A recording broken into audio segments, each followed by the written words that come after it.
Hello, Steve Arts 89. Well, it is the second weekend for the Fantastic Four at the box office, and it's not great. They got a 66% drop, which is not unheard of for superhero films because superhero films usually open big and sometimes drop off big because everyone goes to see it in the first week and there's not as many people left to see it in the second week. They still make a lot of money that second week, but it's just a big drop. But Fantastic Four didn't make a lot of money in the first weekend, like Superman, around the same. So it's not good. 40 to 50, I think, is sort of expected. 60 to 70 is not good. 70 to 80 is it's disastrous, and 80 is fairly unheard of. Now, the film itself made 40 million. It has now 198 domestic, 170 international, so it's 368 global. So the chance of it getting past 500 is not looking good at this point. Now, when you look at other films like Thor and Captain America 4, they had like a 68% second week drop off, and those films ended up, Thor, that made like 760 million, but that was a while ago. Captain America 4 only made 415 million worldwide, 214 international, and 200 domestics. So it's looking like Marvel has a bit of a ceiling, and there's a lot of speculation about what is this.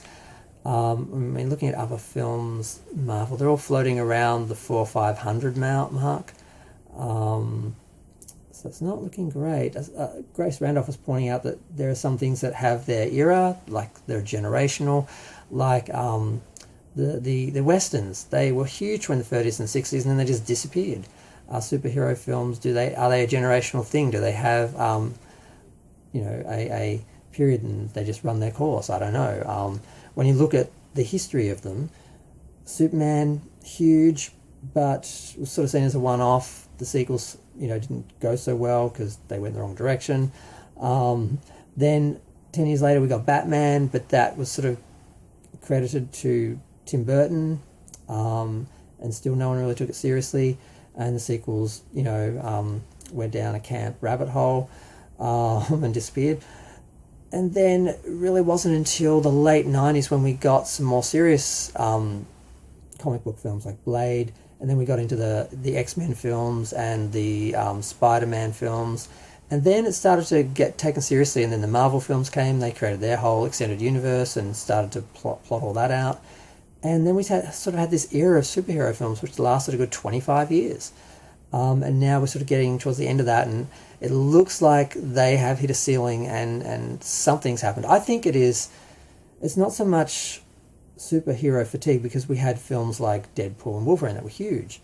And I don't think it's bad movie fatigue, because a lot of these films are apparently good, but people still aren't going out to see them. I think a big part of it is just cycling stuff over and doing reboots. I mean, trying to reboot the DC universe when we were just in a DC universe. Like a couple of years ago, we literally, 2 years ago, we had Black Adam and Superman was at the end of that, promising to come back.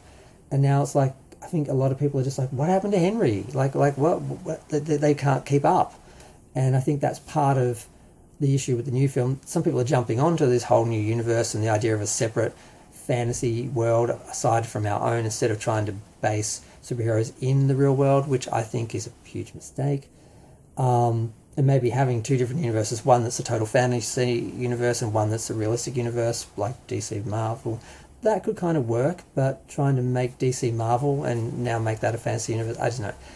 There's issues there. Some people, it's a huge change, and some people aren't okay with that. And some of it is just too soon, and some of it is extremist, like the Snyder Bros and the pop culture wars people. They're never going to embrace it, never going to get into it. And then there's the brand issues, like some people just see Disney as too progressive, and they're just always going to attack the films and not like them, even if they are good.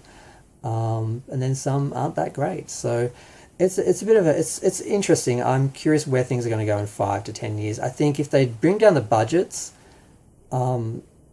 cut down the releases, because the other issue is a lot of people feel overwhelmed. There's too many movies, too many TV series, too many things that are interconnecting. You have to watch a TV series before you can even watch a film. I had that issue. I rewatched all the Marvel films, and I had trouble because I had not watched Loki. I had not watched. I'd only watched Wanda.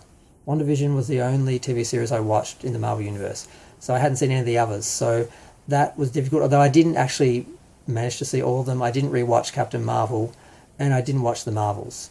So I think I needed to have seen Miss Marvel, whatever it was, to watch the Marvels. But that's the problem.